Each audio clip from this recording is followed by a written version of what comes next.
señores integrantes de la comisión, señor nuncio apostólico, señores embajadores, autoridades, familiares de los afectados por el proceso en materia de investigación de la comisión, señoras y señores.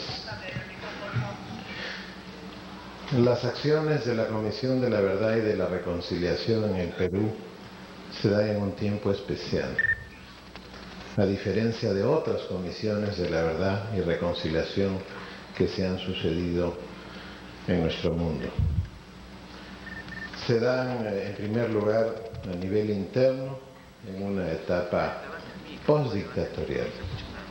Es decir, el trabajo de la comisión coincide con una transición democrática, con la restauración de las relaciones sociales construidas durante el modo dictatorial de ser de un país al modo democrático de ser de un país.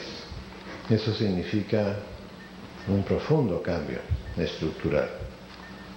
Si no, al final se tendría otra dictadura, como sucedió en el siglo XX, donde las relaciones sociales, políticas y económicas, después de los dictadores, restituyeron la estructura previa a la dictadura y la consecuencia natural post fue otra dictadura. A nivel interno no solamente existe ese proceso, sino existe obviamente, como en otros países de América Latina, la recepción al ingreso del siglo XXI de un país en donde la inequidad social, la diferencia, la brecha social o como se le haya llamado, es un componente importante de la estructura nacional y donde la desconfianza se ha convertido casi en el modo natural de la conducta social. Es decir, la ciudadanía no confía en el Estado, la ciudadanía no confía en los representantes que emergen mediante el voto popular. Hay una brecha entre la ciudadanía y la política. Es decir, la ciencia de la conducción de los pueblos en las democracias por encargo popular mediante voto universal, secreto e inocente. Esto significa que esta Comisión de la Verdad desarrolla sus acciones ante un terreno absolutamente complicado en términos internos de una nación. Y como si fuera poco, a esta comisión le ha tocado iniciar sus acciones en un contexto internacional aún más complicado. Cuando todos pensábamos que el inicio de un tiempo nuevo había comenzado en el año 89, el 11 de septiembre del 2001 y la guerra de Irak nos han revelado que el comienzo no ha terminado aún, que la estructura de poder en el mundo y que las relaciones internacionales están en un profundo proceso de cambio cuyo inicio no ha concluido aún, en donde han aparecido nuevos polos de poder, en donde se han puesto en cuestión hasta el sistema de seguridad internacional y donde las visiones estratégicas de los territorios que existen en el mundo han cambiado súbitamente. En menos de 2 años, cuando pensábamos que del 89 al 2000 eso ya había sido configurado. Es decir, en una situación en la que la globalización no es un tren con voluntades de subir o no, es un tren o subes y te conviertes en país emergente, o te quedas y te conviertes en país inviable. Casi un eugenismo de naciones a naciones. O sirves o no sirves. Es decir, en esa dimensión hoy día es que se desarrolla este proceso interno peruano y adentro de ese proceso se desarrolla el de la Comisión de la Verdad.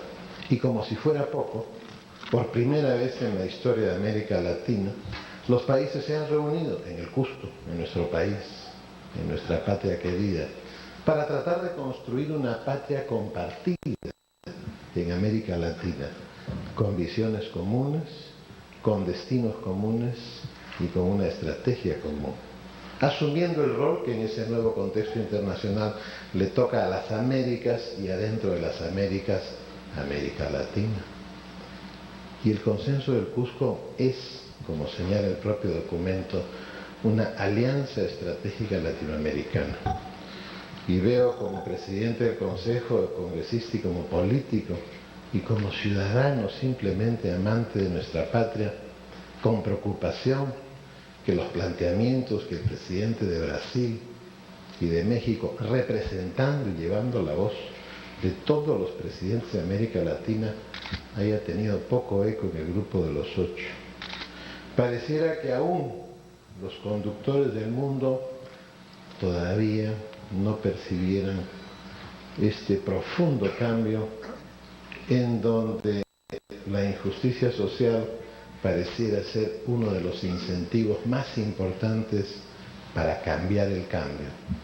Es decir, no permitir que el cambio se suceda inercialmente como ha sido la historia del siglo XX, sino que el cambio se suceda generándole un cambio de acuerdo a la voluntad propia de los pueblos. Y ese proceso obviamente se está dando. Somos testigos de la primera fase de ese proceso. Es en esa dimensión que se da el trabajo de la Comisión de la Verdad y de la Reconciliación. Y es importante tener definiciones claras de lo que significa ello, como bien ha señalado su presidente, el ilustre Salomón Lerner Febres, que no por casualidad es rector de la Universidad Católica del Perú, a quien agradezco públicamente el comunicado que sacaran hace unos días en los medios de comunicación, invocando, como debe hacer una universidad, a la nación completa, al entendimiento, a la fraternidad y la construcción de un camino común, es decir, una patria auténtica. La reconciliación y la verdad no es más que hurgar, explorar, escudriñar el pasado para desde el presente construir un nuevo futuro. Si no, no tenía sentido absoluto mirar hacia atrás lo bueno y lo malo, lo que estimula sonrisas y lo que atrae lágrimas y tristezas. Por esa razón es que en una nación donde se ha sucedido un proceso de guerra interna como el que sucedió en el Perú, es indispensable examinar ese pasado, pero desde el presente construir un nuevo futuro. Y los nuevos futuros no están construidos en base a los antiguos futuros, es decir, en un contexto internacional y nacional diferente al de hoy. No puede el futuro ser construido de una manera igual como se construyó hoy el presente que ayer fue futuro. Es decir, se necesitan incluir nuevos ingredientes. Descubrir la verdad desde la visión de una justicia punitiva sería tener una visión absolutamente restrictiva de la justicia. La justicia está construida para defender el bien, no para perseguir el mal. La consecuencia natural será que exista una punición, una concepción esencial de que las culpas deben ser expiadas para ir a una reconciliación. Pero esa reconciliación sería absolutamente virtual o carente de sustento si no tuviese inmerso una condición sustancial inherente al espíritu que solo la persona puede ejercer personal o colectivamente, que es la capacidad de perdón. No existe reconciliación sin perdón. No es cierto que la reparación sea suficiente para reconciliarse. ¿Cómo podemos reconciliar una nación en la que existen dos naciones?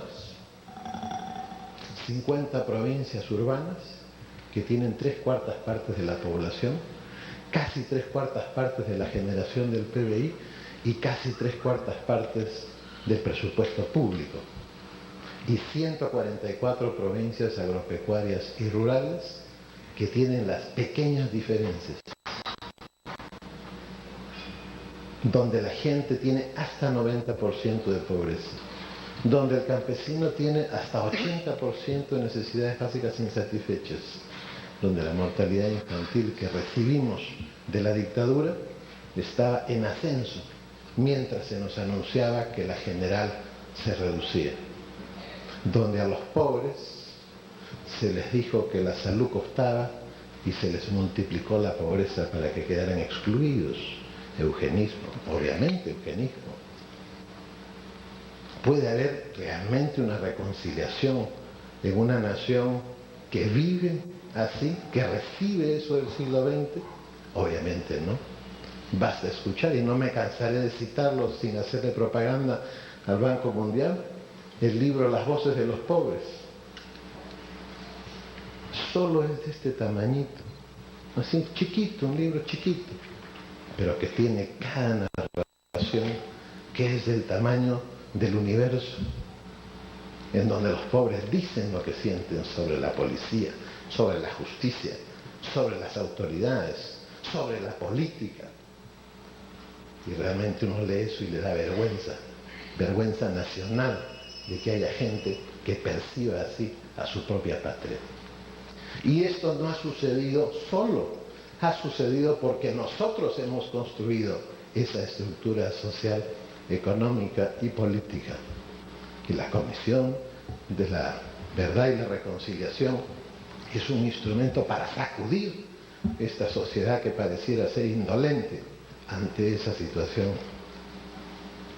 y encontrar en que los hechos que la Comisión investiga son un signo y un síntoma de esa sociedad. Y no podríamos pensar que la medicina que sale de esta comisión es el todo, sino solamente una parte. Y sin disminuir el valor que en el país y en otros países ha tenido, señalar que no debe ser contemplada como la medicina panacea, sino como la medicina que atiende un tema importante, que es un signo de un tema aún más grave y mayor. Tener en el país gente que tiene que vivir acostumbrada a la muerte porque es pobre. Y ese es el problema de fondo, y por eso hace 23 meses esta democracia, de la que somos responsables todos. Y cada vez que ha habido un logro nacional, yo he declarado, este es un logro de todos los peruanos, de las amas de casa, de los maestros, de los ciudadanos, de los empresarios, de los campesinos, del Estado, del sector público y privado en su conjunto. Lo más importante que tiene una persona es la capacidad para construir su propia vida, su propio futuro. Es decir, saber que el día siguiente siempre va a ser mejor. Y eso es lo que estamos restituyendo en el Perú. Y cuando digo estamos me refiero a 27 millones de peruanos. Porque no se puede decir que una transición democrática la construyen solo los partidos, solo el gobierno, solo la ciudadanía. La construyen todos sin excepción de ninguna clase. Por esa razón el año pasado, sabiendo que al inicio de una transición democrática la paz social debería ser, en otro contexto, en otra nación, en otro continente, el camino a obtener los logros y la justicia que queremos, el país, y no el gobierno, el país decidió hacer elecciones regionales para constituir una instancia electa por el pueblo para constituirse en un nivel intermedio de gobierno. Porque después de 180 años de tener dos niveles y tener esos resultados de dos países, uno urbano que mira al futuro y uno rural que mira a la tierra y que no puede mirar al sol porque se es pobre, se decidió iniciar un proceso de la conducción del propio destino. Y ese es el valor esencial que ha tenido ese proceso. Y ese proceso está dando origen a otros procesos, a que esa generación de riqueza concentrada en 50 provincias, a que esa construcción del uso del tesoro público concentrado en tan pocos territorios se estire progresivamente para que realmente el ciudadano sea constructor de su futuro. Es en ese contexto que se da el desarrollo y el informe final de la Comisión de la Verdad. Por supuesto que habrá gente con caras largas por los actos que cometieron. Por supuesto que la justicia tendrá su acción. Y la pregunta es, ¿quién está dispuesto a perdonar? Y esta no es una tarea que debe ser depositada en las personas a título individual, porque sería una vergüenza nacional descargarle a pocos lo que es responsabilidad de todos. ¿El país está dispuesto a perdonar? En una situación de una transición democrática como esta, en ese contexto internacional, donde lo que está en juego no es solamente el presente, sino esencialmente el futuro de esos que viven en esas 144 provincias, básicamente, y de los 14 millones de peruanos, es esencial que así como va a haber un proceso de reconciliación, el proceso de reconciliación no puede estar basado en la justicia punitiva. Tiene que estar basado básicamente en ella como el instrumento de expiación de la culpa que abra la puerta junto con la reparación, pero esencialmente la perdón.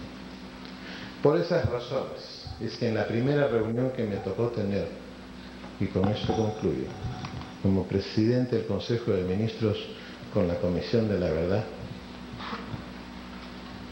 señalé, no para dar instrucciones a la Comisión que es autónoma plenamente, sino simplemente para compartir una reflexión. Lo más importante del trabajo de esta comisión es identificar los lugares y las personas con daños emocionales y familiares, es decir, no con huellas, no con recuerdos, con heridas profundas en el alma. Y esas son las que tienen que ser restañadas. Y por esa razón, paralelo al proceso de la comisión, ha corrido un proceso de la construcción de un proyecto para atender, porque no puede una nación tener todo su territorio rural, y especialmente el andino central, con gente con una herida en el alma. No podría haber verdadera restauración de la justicia social y devolverle la capacidad para decidir su futuro si hay una herida profunda en el alma. Es decir, el proceso es mucho más complejo de lo que pareciera ser. Y a mí me ha tocado ser uno de los que trabaje de la mano con la comisión para entender. Y no para entender desde la visión científica, porque sería un absurdo. Tiene que entenderse desde el amor. Solo se entiende lo que se ama. No puede estudiarse las cosas. El trabajo de la Comisión de la Verdad ha revelado un profundo amor a la patria por parte de sus integrantes. Y es una obligación de todo el país contemplar este proceso así, para que se entienda que hay heridas que se tienen que restañar y que la principal herida es ser pobre en el Perú, es no poder conducir el futuro, tener que depender de las decisiones de otros. ¿Se imaginan ustedes que cada día nosotros que llevamos con tanta pulcritud nuestra agenda, otro nos la hiciera, otro dependiese, otro nos dijese a qué hora nos tenemos que acostar porque no tenemos luz eléctrica y otro nos dijese a qué hora nos tenemos que levantar? Haber recibido un siglo XX, no de la dictadura, todos lo hemos construido, sin excepción. Nadie puede tirar la primera piedra. En estas condiciones, obviamente, es indispensable que todos actuemos al mismo tiempo. Y por esa razón he hecho esta reflexión pública, que no es personal, es la reflexión del gobierno contemplando la acción importantísima y vital de la Comisión de la Verdad. la cual, a nombre del Presidente de la República, del Gobierno, agradezco infinitamente al Presidente, a quienes asumieron el desafío, al Secretario Técnico, a todos los que han participado en ella. Y me felicito de haber nacido en este tiempo para acompañar y proteger ese proceso. Muchas gracias.